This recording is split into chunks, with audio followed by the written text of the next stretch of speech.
Olá meninas, aqui é a Bárbara do Filhos, Desafios e Ministério. A gente vai dar sequência à leitura do livro Mais Linda em 40 Dias, da editora Thomas Nelson, autora Nanda Bezerra. E o capítulo de hoje, dia 6, fala sobre enfrentar o espelho. Nós mulheres, na esmagadora maioria, amamos o espelho, não é verdade? Estamos sempre ajeitando o cabelo, examinando o melhor ângulo, retocando a maquiagem, mas também existem muitas outras que evitam o espelho o máximo que podem. O que vem ali não as agrada e pode até deixá-las deprimidas. Nem sempre o que observam é um problema, mas o que pensam a respeito daquela pessoa que está refletida. Quando eu comecei a entender quem Deus era e a ver a mim mesma à luz da natureza e do caráter dele, percebi quem eu realmente era. Eu não me achava digna de receber o perdão dele em função das coisas erradas que havia feito. Dessa consciência nasceu outra dificuldade. Eu não conseguia perdoar a mim mesma. Foi muito difícil entender que eu não merecia mesmo o seu perdão, mas poderia recebê-lo mesmo assim por causa do seu amor, da sua graça e de sua misericórdia. Eu sei que essa dificuldade ainda aflige muitas mulheres. Ainda recebo muitos comentários falando sobre esse assunto. Elas até perdoam quem as ofenderam, mas não conseguem perdoar a si mesmas. Muitas nem percebem que estão agindo dessa maneira. Culpam-se tanto e nunca alcançam a sua própria benevolência. O segredo de hoje: perdoe-se. Quando não conseguimos nos perdoar, ficamos estacionadas no tempo. Viramos estátuas com o rosto sempre virado para trás. Não temos condições de voltar no tempo e refazer as nossas escolhas, mas também não temos ânimo para viver o presente e sonhar com o futuro. Não nos consideramos dignas disso. Mas essa tortura a que nos submetemos adianta de alguma coisa? Percebe como ela é destrutiva? Não perdoar é um problema não apenas em relação às outras pessoas, mas também para consigo mesma.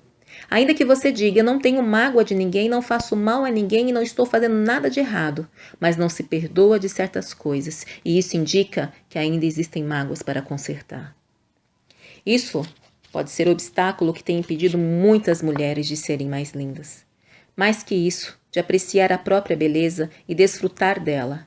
Não se julgam valiosas e nem dignas de atenção. Eu já presenciei situações em que uma pessoa, depois de um erro, em vez de ter aprendido com ele, olhar para frente e seguir adiante para não errar mais, fez o que mais poderia prejudicá-la. Colocou-se para baixo e dizia as coisas do tipo: eu sou uma burra mesmo, eu sou uma inútil que não serve para nada. Se colocou como um lixo e não conseguia mudar. Sempre errava nas mesmas coisas. Muitas vezes a pessoa até quer recomeçar, mas com esse tipo de atitude não tem forças para isso. Ela procura pagar pelo erro que cometeu, entregando-se a sentimentos destrutivos. Resultado, a vida não anda. O que é pior, desanda. Mas o que está faltando? Perdoar-se a si mesma. Desde o dia em que Eva deu ouvidos à serpente, o diabo não parou mais de assediar as mulheres com ideias e pensamentos errados. Desde então, não faltam mulheres que dão ouvido às mentiras que ele tem contado.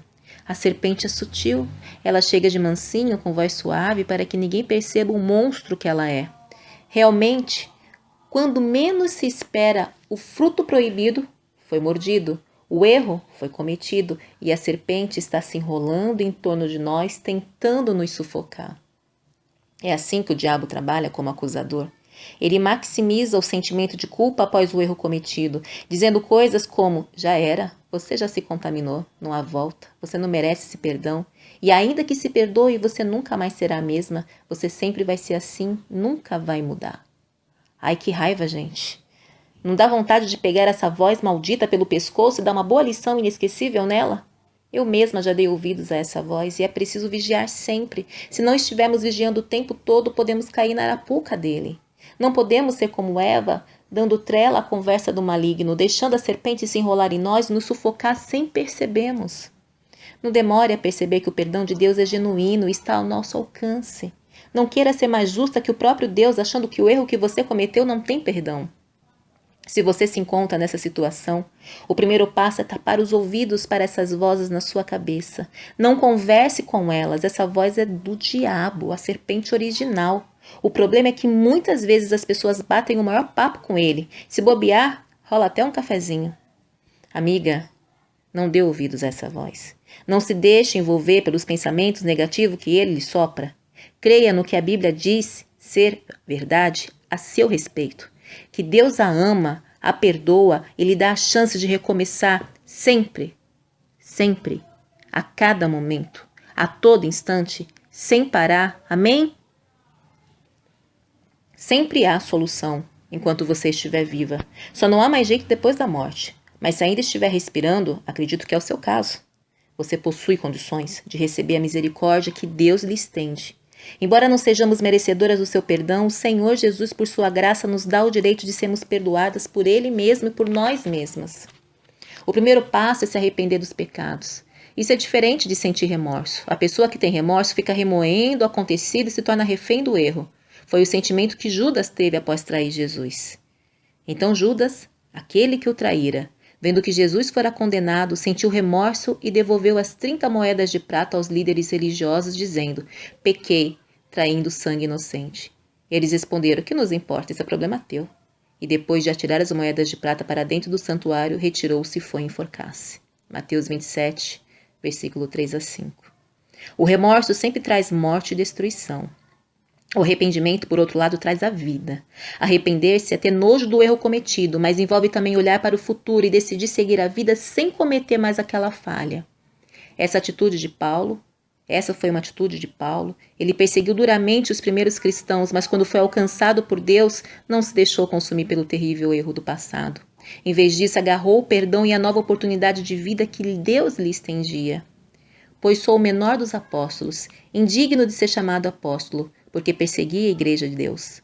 Mas pela graça de Deus sou o que sou, e a sua graça para comigo não foi ineficaz. De fato, trabalhei muito mais que todos eles, todavia não eu, mas a graça de Deus que está comigo. 1 Coríntios 15, versos 9 a 10. Paulo sabia que não era merecedor de uma segunda chance, mas recebeu o perdão de Deus e se tornou um dos maiores pregadores do Evangelho. Isso é arrepender-se, mudar de vida. Junto do arrependimento vem a confissão do erro. O que é confessar? É reconhecer. Sim, fiz isso. Sim, errei, mas me arrependo. No tribunal de Deus, quando alguém confessa o pecado, seja de que natureza for, e se arrepende verdadeiramente, ele não é mais acusado de nada. Embora sofra as consequências naturais do que fez, ele não tem mais de ouvir o acusador listando todas as coisas erradas que já fez na vida. Quando confessamos o nosso pecado, não há mais do que sermos acusadas. Sabe aqueles pensamentos que começam a vir à mente e nos colocam tão para baixo? Pois é, precisamos combatê-los com pensamentos e argumentos que nos levantem. Ao fazer isso, você está agradando a Deus e se aproximando dele, buscando ouvir a voz de Deus em vez de dar ouvido às vozes do diabo. O processo não para em se arrepender e confessar. Ele envolve pedir perdão a Deus. Faça isso de maneira sincera e não por mero formalismo religioso, como quem quer fazer uma média com Deus só por causa do seu erro. Por fim, olhe-se no espelho e diga para aquela mulher que está refletida: eu a perdoo. Quem sou eu para não fazer isso se o próprio Deus a perdoou? Eu a perdoo também. Então, siga adiante. Se você se encontra em uma situação assim, sendo sufocada pela serpente e assombrada pelo pecado que cometeu, mas também está ansiosa por voltar a viver, creia que é possível recomeçar. Deus não se cansa de nossos recomeços. Ah, como Ele é lindo, gente. Tarefa de hoje. Ofereça-se uma segunda chance. Mesmo que você tenha pensado, esse não é o meu caso, separe um tempo para a atividade de hoje antes de passar para o próximo dia. Examine sua vida e reflita. Número 1. Tenho guardado mágoa de mim mesma? Se sim, por quê? 2. Existe algo que fiz que me causou tamanha vergonha a ponto de eu não querer me perdoar? O que foi? Por que eu não consigo me perdoar disso? 3. Há algo em meu passado que tem me impedido de ter alegria e prazer porque acredito que não sou digna de desfrutar dessas coisas? Se você disse sim a alguma das questões acima, pense sobre o momento que tem assombrado. Siga o beabá do perdão. Arrependa-se, confesse, peça perdão e se perdoe. Depois, vá em paz, livre e perdoada para viver tudo o que Deus planejou para você. Amém?